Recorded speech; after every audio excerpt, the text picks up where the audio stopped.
Okay.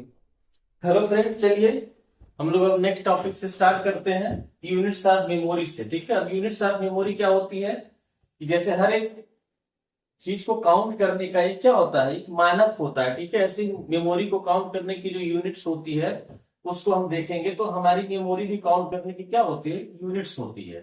किस तरह से उसको हम समझते हैं इसको हम देखेंगे, और इसकी जरूरत कब हमें पड़ती है, किस तरह क्वेश्चन अगर आता है तो हम उसका आंसर देते हैं। ये सारी चीजें हम आपको बता रहे हैं इसमें। ठीक है, तो सबसे पहले क्या होता है कि सबसे छोटी यूनिट्स क्या होती है, मेमोरी काउंट करने की सबसे छोटी यूनिट जो होती है वो क्या होती है, आपकी बिट। सबसे छोटी यूनिट जो होती है वो क्या होती है, आपकी बिट होती है। ठीक है, उसके बाद देखिए यहाँ पे दिया गया है, उसके बाद जो है आता है आपका निब्बल। ठीक है ना, सबसे छोटी यूनिट्स क्या होती है, बिट होती है आपकी। उसके बाद क्या आता है, निब्बल आता है। एक निब्बल में कितने बिट होते हैं आपके, 4। एक निब्बल में कितने बिट होते हैं, 4 बिट होते हैं। तो बिट से बड़ी क्या हो गई आपकी, निब्बल हो गया यहाँ पे। फिर उसके बाद देखेंगे बाइट यहाँ पे आ रहा है, तो बाइट में कितने होते हैं, 8 बिट होते हैं।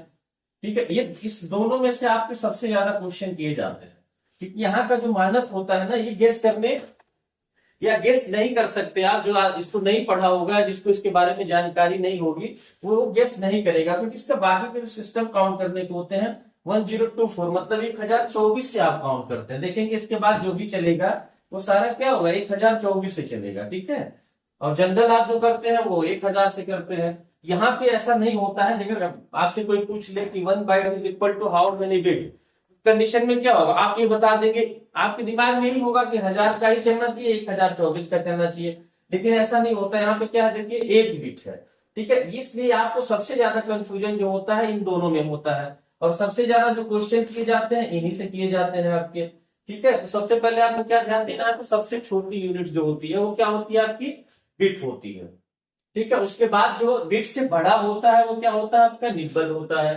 ठीक है, क्योंकि एक निब्बल में कितने बिट हो जाते हैं, 4। ठीक है, फिर बाइट, बाइट में क्या होता है, एक बाइट में कितने बिट होते हैं आपके, 8। ठीक है, ये सिस्टम जो है दो का, इसको आप प्रॉपर याद रखिएगा। ठीक है, अब यहां से बाकी चीजें जो होंगी सिस्टमेटिक चलती रहेंगी। जैसे 1 KB is equal to 1024 byte, मतलब 1 KB में कितने बाइट हो जाते हैं आपके, 1024 बाइट हो जाते हैं।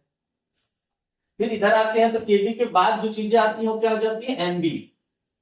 केबी के बाद क्या हो जाता है, एमबी हो जाता है। अब देखिए इसको कैसे समझेंगे, कि मान लीजिए यहाँ पे एमबी आ गया, तो आप इस चीज को हो सकता है ना समझ पा रहे हैं। यहाँ पे क्या आ गया, डायरेक्ट एमबी आ गया। अगर यहाँ पे एक सवाल होता कि 1 MB इज इक्वल टू, तो आप क्या लिखते, 1024 केबी लिखते आप। ठीक है, यहाँ पे क्या लिखते आप, 1024 केबी हो जाता।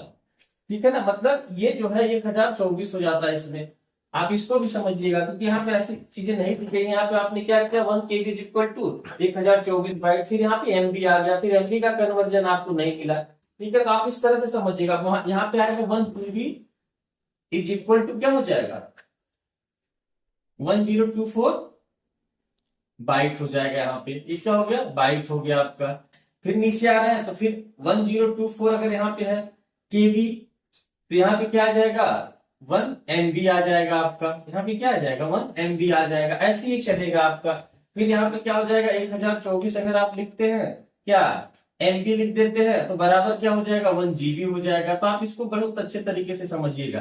फिर अगर आप यहाँ पे 1024 GB लिखते हैं, तो यहाँ पे क्या आ जाएगा, 1 TB आ जाएगा। ठीक, जो कैलकुलेशन है, जो कन्वर्जन है, आप इसको बहुत अच्छे से समझिएगा।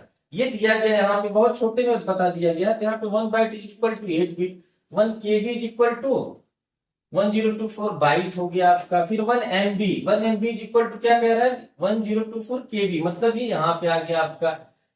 फिर देखिए यहाँ पे कह रहा है कि अब यहाँ पे 1 GB इज इक्वल टू कितना हो रहा है, 1024 MB हो रहा है। यहाँ पे क्या हो रहा है, 1024 MB हो रहा है। फिर 1 TB इज इक्वल टू क्या हो रहा है, 1024 GB हो रहा है। ठीक है, उसके बाद देखिए यहाँ पे क्या हो रहा है कि 1 TB जो हो रहा है, 1024 TB हो रहा है। अब देखिए सबसे ज्यादा अभी तक आप जो मेमोरी काउंट करते हैं ना, तो यहीं तक अभी आप मेमोरी काउंट, जनरल यूज आपका क्या है, टीबी तक। अभी हम लोग टीबी तक ही मेमोरी को यूज कर पा रहे हैं। ठीक है, ये चीजें नॉर्मल यूजर नहीं यूज कर पा रहा है। तो हम जहां तक हमारी जो सबसे लास्ट स्टोरेज है वो क्या है, टीबी। वो भी टीबी कितनी, 1 2 4 8 तक ही आप सीमित है अभी। इसके बाद की जो अभी स्टोरेज है आपकी, ये नॉर्मल यूजर अभी यूज नहीं कर पा रहा आपका।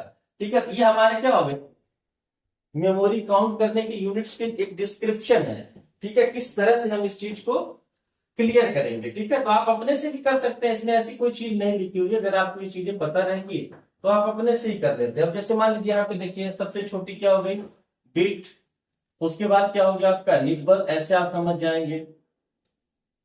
उसके बाद क्या हो गया बाइट, उसके बाद क्या हो गया आपका केबी, किलो बाइट जिसको आप कहते हैं, उसके बाद एमबी, उसके बाद आपका टीबी, उसके बाद यहाँ पे क्या हो गया पीबी, ये जेडबी भी जाता है आपका, जेडबी में भी जाता है, ठीक है। इस तरह से सीरीज बढ़ती है। अब यहाँ पे बीट सबसे छोटी हो गई है, सबसे स्मॉल हो गया आपका, स्मॉल यूनिट हो गई, सबसे क्या हो गई स्मॉल यूनिट हो गई। उसके बाद क्या हो गया निब्बल हो गया जिसमें 4 बिट होते हैं। उसके बाद बाइट हो गया, बाइट में कितने बिट हो जाते हैं आपके 1 बिट हो जाते हैं। केबी में 1024 हो जाएंगे, ऐसे चला जाएगा। एमबी में क्या हो जाएगा 1024, यहाँ पे क्या हो रहा है बाइट हो रहा है, ये ध्यान दीजिएगा। यहाँ पे 1024 आ रहा है, क्या हो रहा है 1024 केबी, यहाँ पे क्या हो रहा है केबी हो रहा है। फिर टीबी पूछ रहा है तो टीबी में क्या हो जाएगा आपके यहाँ पे जीबी हो जाएगा, 24 क्या हो जाएगा जीबी हो जाएगा।